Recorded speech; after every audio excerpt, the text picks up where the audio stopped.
Today on the podcast, one of the things I'm primarily going to talk about is what I call self-applied neuroplasticity. Now, I'll explain what neuroplasticity is, and we'll talk about self-applied neuroplasticity, which is a term that I came up with a few years ago when I was looking into transformation and change, neurobiological change, how we change our minds. So the application of attention, what we do with attention and awareness in terms of changing our minds. Now, all of this is connected to stress and to trauma and to resilience. And I like to encourage people to think about moving from surviving to thriving. And surviving is where we're kind of living from the base of our conditioning, from the base of complexity or difficulty or childhood adversity with the patterns that those have created dominating our lives. And when we start to shake and disturb those patterns and free up that trauma, free up those complexities, then we start to move more into thriving, into resilience, into optimization, into building potential and creativity and power, agency, if you like, the capacity to do things in the world where we live a more authentic life, authentically who we are. So just come back and review again what I've talked about in the previous podcasts is the 5 kinds of stress, 4 of which are distress, and 1 is positive, eustress. The good stuff, the stuff that is stressful, it's sympathetic nervous system, but it's good. And, firstly, there's environmental stress, which is hot, too cold, climate change kind of stuff. It's burning. It's freezing, it's too humid. And we're getting into those kind of complexities in the world now. And we're going to get to a point whereby we have so much humidity in certain parts of the planet that people aren't going to be able to live there. Too hot, too humid. We won't be able to cool ourselves. We won't be able to live there. So that's environmental stress, that kind of thing. And the second is developmental stress, which is crucial to understand in a slightly separate way, because what happens there with developmental stress, things like childhood adversity, complexities, when a child is in the womb or when it's a young child, all the way up through to adolescence, really. Those different phases of life and how the brain can be radically affected by those childhood complexities. And again, this is really important to understand because when the brain is riddled with cortisol, the stress mediator, cortisol, it changes the way the brain grows. It radically changes the way the brain goes. And of course, when we fill brains with cortisol at early ages, when we end up with lots of people later on in the criminal justice system, in the mental health systems, in social services, struggling with education because the brain has not had the opportunity to grow well. It's a kind of ludicrous way to grow brains is to ripple them with cortisol on a regular basis when they're still growing. But this is commonplace still in the world. And in some ways, the biggest change we could make on this planet would be to enable all young people growing up from now on to have as little childhood adversity as possible. I'm not talking about getting rid of resilience building. I'm not talking about getting rid of character building. I'm talking about getting rid of the kind of messy kind of stuff that damages brains. Cortisol rippling through a child's brain on a regular basis is going to affect the way it grows. And we know that. We've got all the science behind this. Gabor Mate's wonderful book, The Myth of Normal, is full of the evidence behind that. You can just read it. And there's so much other stuff out there. Stephen Levine, so much stuff, it's untrue. So we know this for a fact, pretty much. I don't use the word fact very often, but I'm going to use it here. We know this for a fact. And we know that's massive developmental stress. One of the things we really struggle with is social interactions as well. So social and interrelational stress is another biggie. And that includes money, because money is what we trade life energy for. It's all about relationship to life energy. So social, interrelational stress and money is the next one. That's the next big stressor. And the fourth really is very, very key to all of this because it's perceptual stress. Because actually, other than developmental stress, well, we couldn't do anything about it. There's something that happened to us. Yeah. The social and and that certainly informs how we see the world later. But ultimately, when we start taking responsibility for what's happening inside our own system, when we start doing that responsibility leap, what happens then is that we start to recognize that it's the way we're seeing things that is creating stress. And once we see that it's the way we're seeing things that is creating those stress experiences, we can start to do something about it. And that's perceptual stress. And there's eustress, which I talked about, which is sports. It's loving sex. It's challenges well met.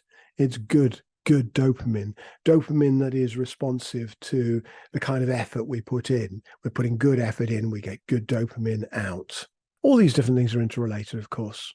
And one of the key things I'm going to talk about later is how do you do stress? How do you do stress? Because studying how we do stress, how do I do it? How do you do it? Studying that, we can begin to reverse engineer it. And it's from that reverse engineering of our own stress production patterns, which involves perception, it involves the myofascial web in terms of how things tighten up. It involves digestion, how we do digestion. It involves what we're seeing. It involves the stories we tell ourselves. It involves the meanings we're making about ourselves in the world. All these pieces of the puzzle, yeah, that's how we do stress. And when we start to really become aware of all that, we can reverse engineer that. And that's where we start growing resilience. And this, if you think of it like this, as I've said before, is our personal resilience project. Clarifying resilience, I've done this on the previous podcasts, but basically it's the capacity to bend and get stronger from the bending. It's like wind on a tree. It makes it stronger. So we learn to ride stress, surf stress, play stress, be creative with stress. And we use the experiences to become even stronger, more creative, more committed, more playful, more curious, building resources and skills. And to meet that demand, have fun doing it. And when we smash it, when we crack it, when we beat that thing, when we do that thing with it, what happens then is then we get ourselves more dopamine and we have more resources and more resilience to meet the next challenge. So it's really good. Just to be clear, resilience is not a collapsed into an adrenalized reaction, but it's a switching on of a whole load of other neurotransmitters that includes epinephrine and catecholamines, all those kind of things, as well as dopamine. It's good fun. And we can anticipate beating the challenge, and we work at it, and we do what it takes to crack that challenge. It becomes a sport, and we give ourselves the rewards on completion. Yep, got that one in the bag. Sometimes it doesn't work, of course, but that's life. So resilience is training our brain, it's training our body, it's training everything of what we are to get up off the ground, get back onto the horse and ride again. And we ride again, and we ride again, and we ride again. And we ride better every single time. As long as we can. That's the deal. Resilience, great stuff. Another way of thinking about resilience actually is, resilience is using applied knowledge for the purposes of freedom. It's, we've got this kind of knowing of, like I was talking about, different kinds of stress. So, we take that and we actually apply it, we embody that knowledge. So applied knowledge is embodied knowledge, is for the purpose of freedom, for the purpose of empowerment, for the purpose of being amazing in the world. And when we use that embodied knowledge as a learning curve, and we give ourselves space to get it wrong, and that's actually okay. Yep, it's okay. Messed it up. Now let's do it again. Let's try again. It becomes liberating. You can learn powerfully. Like I've said before, often we learn at school that we can't learn. We learn that we're a failure. Nobody's a failure. Who's learned that they're not good at learning, and that's not true. Every human being is really good at learning. You're good at learning. You may not realize it, but you're good at learning. So one thing we're encouraging is the learning frame. Now, I'm going to mention this again. I've mentioned it on the other podcasts, but the learning frame is a mental and emotional state of observation, curiosity. That's interesting. And then choice. What choice do I have here? Now, just to be really clear, observation means we can see clearly the nature of phenomena. Phenomena is stuff that's happening. It's thoughts, it's feelings, it's body sensations, it's objects, stuff in the world and people in our environment. And it's about how all these phenomena interact and interrelate. We can see all these things happen. We can see it. Yeah, we're paying attention. When we get stressed out, we pay less attention. We get rabbit in the headlights kind of stuff, Now, curiosity is a playful inquiry into how things connect and relate. We're getting really curious. Yeah, that's fascinating. I didn't know that did that. I didn't know that was related to that. I keep checking these things out and we go deeper and deeper and deeper down the rabbit holes, not getting stuck in any of them, of course. Choice is the capacity to make an informed choice based on all the information available. And it also requires different perspectives. We just go down one rabbit hole. We've only got one perspective. We need to go down at least 6 rabbit holes, or if you prefer to think of it in a different way, we need 6 different lenses, 6 places of seeing, at least 6, to be able to get to the point that's kind of from the bottom, from the top, from the 4 cardinal points, at least 6, I would say 7, before we can even begin to understand a thing properly. And most people look at a thing from one perspective. They're going to this one thing like this, and they think that's information. They think that's knowledge. It's not knowledge. It's a perspective. It's an opinion. When we're looking at it from below and above and behind and in front and from the left and the right and from inside, and that gives you 7 different viewing places onto anything, any phenomena, then we can start to begin to understand it. So we need all those places, and that then gives us choice. From all the data we have available, from our sense fields, our memories, our emotions, our thoughts, our motivations, beliefs, intentions, we've got this data and we can do something with it because we've got all these places of seeing. And all of that takes practice. It takes discipline. The magic word here is discipline. And the magic word for self-applied neuroplasticity is discipline. Along with discipline comes compassion. Discipline is balanced with compassion. Why? Well, because discipline by itself can be cold. It can be the bare attention. It can be, discipline actually is finding awareness. And discipline means to follow. And we can do it in a really healthy way. But to do it in a healthy way, discipline has to have compassion as a part of it. We have to understand that discipline is finding awareness, but the feeling side of awareness is compassion. I'll say that again. Discipline is finding awareness. It's directing attention to find awareness. Yeah, that's what it is. But the feeling side, the emotional aspect of awareness is compassion. It's understanding the interrelatedness of everything. It's understanding there is no linear cause and effect.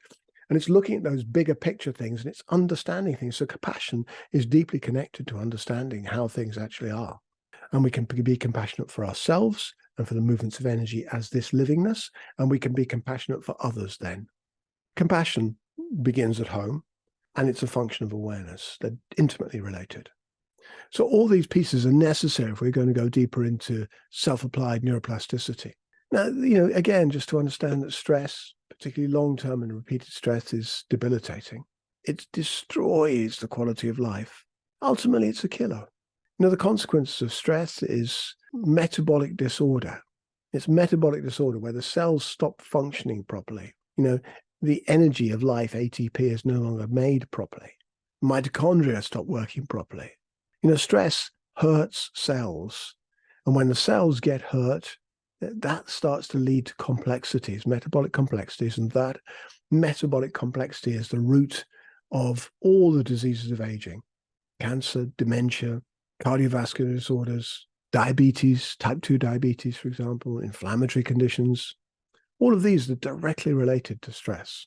So when we're working with all of these aspects of stress, the different functions of stress, we're working with clearing out childhood adversity, we're working with environmental stress, and we can use those to our advantage. Like, one of the reasons for getting into ice baths, for example, is to play with that environmental stress and say, yeah, I can do that. One of the reasons for doing breath holds is to edge into those environmental stresses. So then we have a way of relating to those really tough stresses so that we can start to change other aspects of our existence, because the other aspects are then small things. So self-applied neuroplasticity, what is it? Well, what's neuroplasticity, first of all? Neuroplasticity is basically learning. It's the learning brain. It's that simple. Now, the main thing about our brain is it's neurostable. We've developed patterns. When a baby's born, its brain doesn't have that many networks joined up, apart from the basic functioning stuff to enable a body to work. In the cerebral cortex, the bits of neurons haven't joined up together to create networks yet, because all that happens through experience, which again is why childhood adversity is so damaging. It creates unhelpful networks. But the networks, the way the neurons join together, all happen through experience. And that creates a fairly stable view of the world. The world is like this. We come up with metaphors, metaphors. The world is a bunch of cherries or whatever, a bowl of cherries or whatever. The kind of metaphor we have around what the world is. But that's neurostable, is a consistency to this. And then within that consistency, that neurostability, we have neuroplasticity.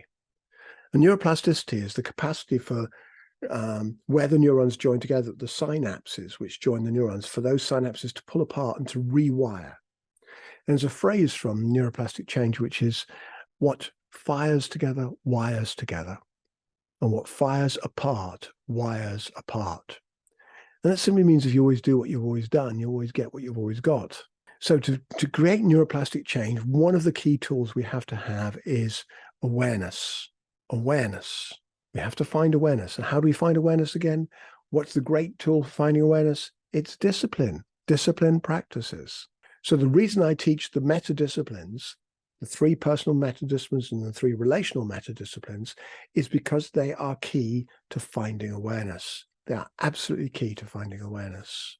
So those keys. So neuroplastic change, first of all, awareness, and then we have, from that place of awareness, a moment of choice.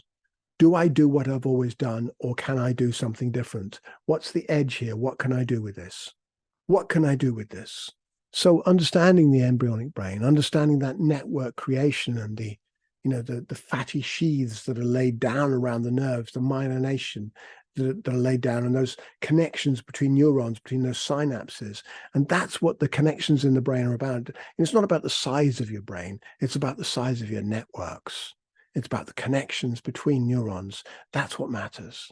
Synaptic connections is what it's about. And the capacity to be able to mobilize those synaptic connections and change them with practice. It takes practice, but it takes discipline. It takes choice. It takes practice. Now then, there are 1,000 trillion synapses in the human brain. That's impressive. It's an amazing piece of biotech. And those synaptic networks of connection occur through experience, like I've said. So again, when we're changing our experiences, when we're changing our behaviors, we're not doing the same thing. We're learning to find awareness. Oh, I always do that behavior. Let's change the behavior. That change in behavior, that changes the way the brain works. So self-applied neuroplasticity itself is actually quite a simple concept when we think about it. Now, the other thing to bear in mind is what I call the intense learning state, the theta state. Now, one of my backgrounds is clinical hypnotherapy, and of course also meditative depth, understanding depth meditation. And in both of those traditions, what we find is the capacity to enter into the theta state. And the theta state is the dream state. We all go into it when we go into dream state, REM sleep, where the eyes are moving from side to side, the dream state. We go into that, and that's where our emotions are worked with, they're explored, emotional regulation occurs, emotional modulation occurs. What we're doing with emotions that have happened during the course of the day is in the dream state, we're processing those. It's emotional processing capacity. We're also in consolidating learning. So moving learning from short-term memory to long-term memory in the intense learning state as well. Serves many other functions as well, but it's a very powerful state. Now, we live in this theta state pretty much up until the age of 8. Children live in this state, which again is why complex childhood adversity is so damaging, because it's affecting the brain development in such a strong way. But what we can do as we age, when we get to over a certain age, it's harder to access the theta state at will. But with discipline, practice, breath work, and meditative depth, we can do it. And, hypnotherapeutic practice, it can be done as well. So we've got these different aspects: hypnotherapeutic practice, meditative depth, and of course, then conscious breath work. And with those 3, we can go into the theta state, and we can learn to train ourselves to go into the theta state, because that is the intense learning state where we can create rapid neuroplastic change. It's an important skill. It's directly related to creativity. It's the learning brain at its best, if you like. Neuroplasticity is the capacity to change, to learn, to access this theta state, and to change the way our brain is wired. Self-applied neuroplasticity is when we understand these principles and we use discipline, we use attention, we use compassion, and we use choice as tools for change.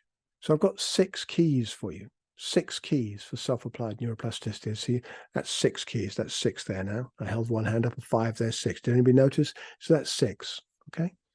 The first key to self-applied neuroplasticity is awareness, finding awareness within the patterns, finding awareness.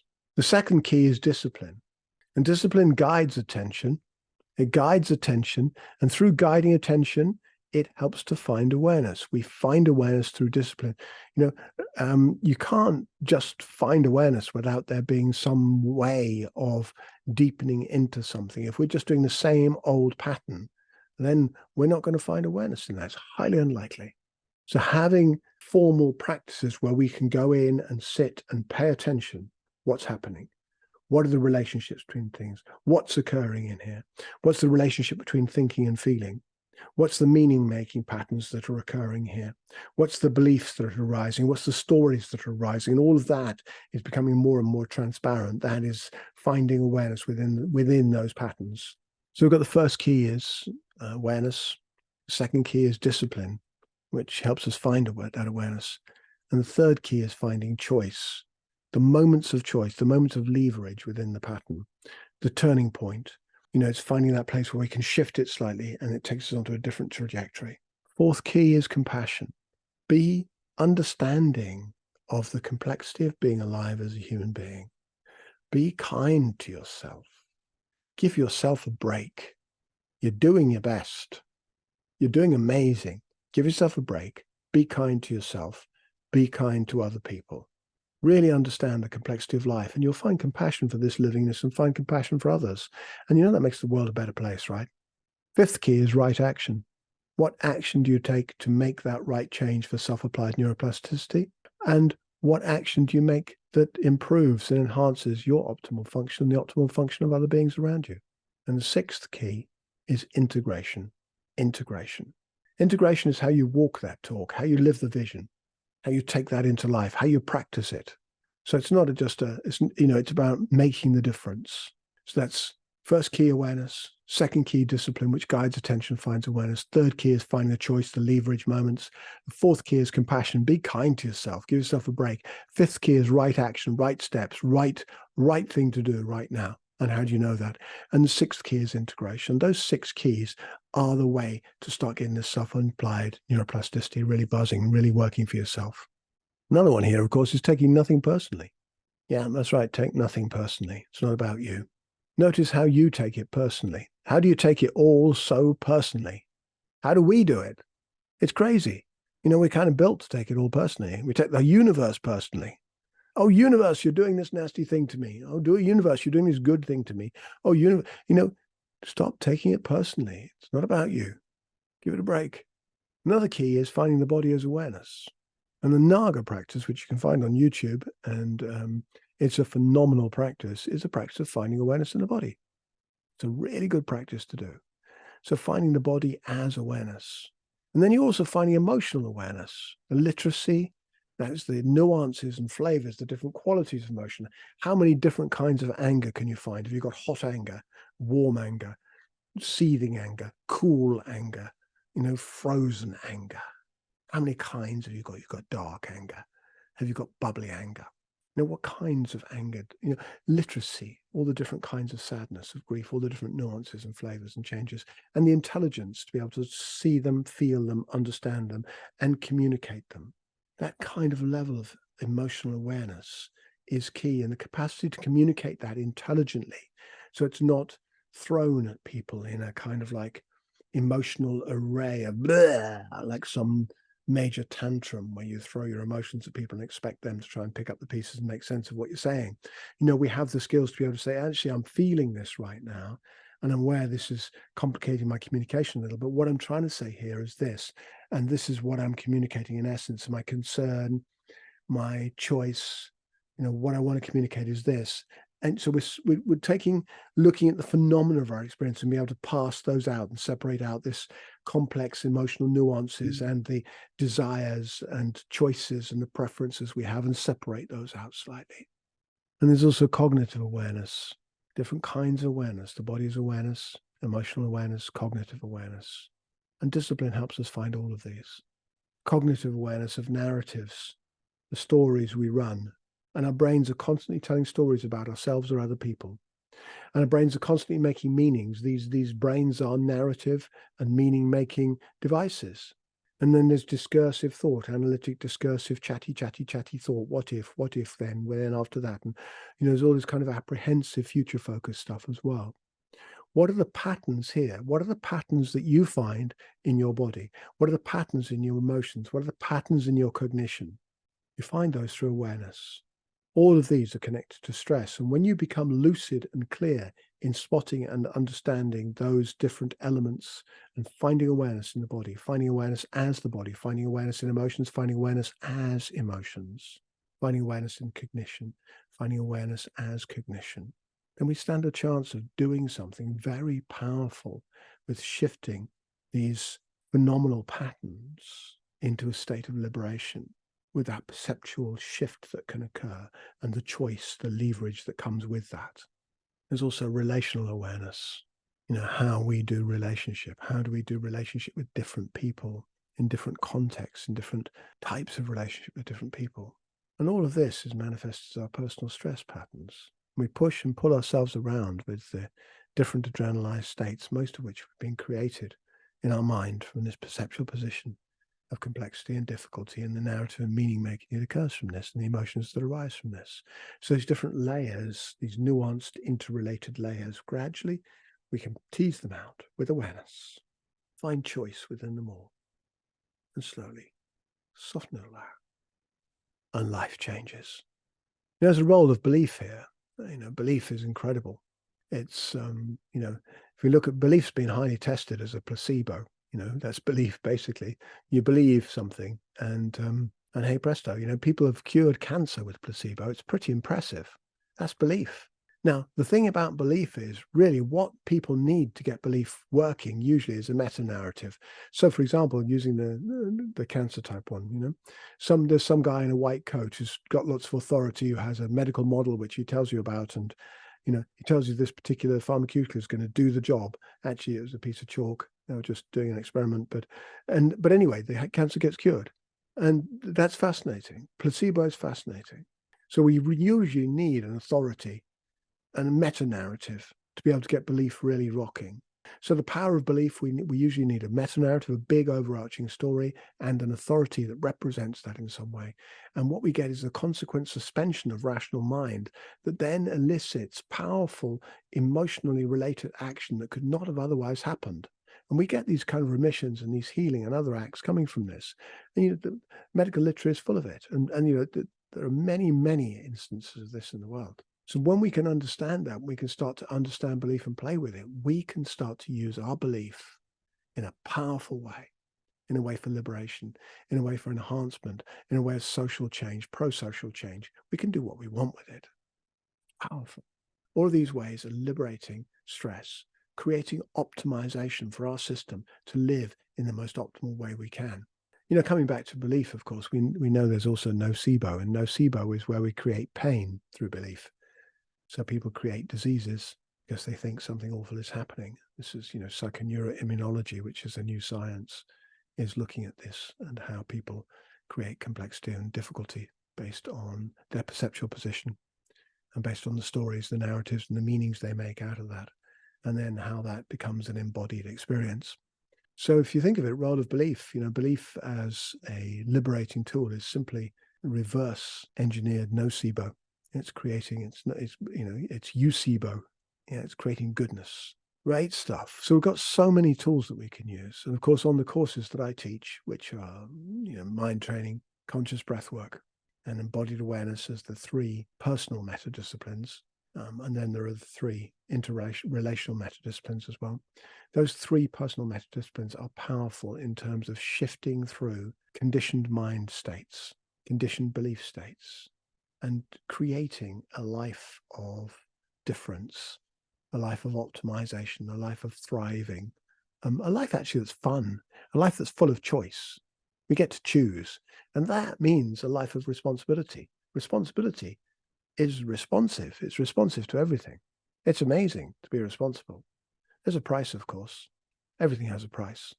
Along with that, of course, those meta disciplines, the art of mind training and belief, the power of sleep, I must mention here, is so important. And of course, within sleep, there's a phase of practice. There's two other practices I want to mention, which we teach on the courses that I teach. And one is lucid dreaming. Lucid dreaming is the capacity to wake up in the dream state and to utilize the dream state as a tool for creativity and deeper practice. So lucid dreaming is a profound practice. And then, of course, we have NSDR as well, non-sleep deep rest. I took some NSDR earlier on. Today, I had a 20-minute nap. I went down, just dropped for a while so that I could optimize the rest of my day and have, really good time doing what I want to do today. So I look after my energy states. So non-sleep deep rest, which is a term I think coined by Andrew Huberman, but it's a great term because it talks about that way we can drop down to, we're not quite going to sleep, but we're going to deep rest. We're dropping through the states, dropping down from the beta state, the busy brainwave state, down through into alpha, state of relaxation, down into the theta state, which I talked about, navigating through these states, maybe even to the delta state where the brain is cleaning itself and we get human growth hormone happening. I'm going to go to sleep soon, but I wanted to share some of these tools with you because I think they're profound and they're powerful and they're life-changing. And the courses we've got out there, which is the Stress to Resilience course and the Owning Your Life course, let alone the breathwork courses, they have lots of good stuff in as well. The breathwork course, level 1, level 2, level 3, and so forth. But the two I'd go for, if you really want to nail some of this stuff, go for the Owning Your Life course.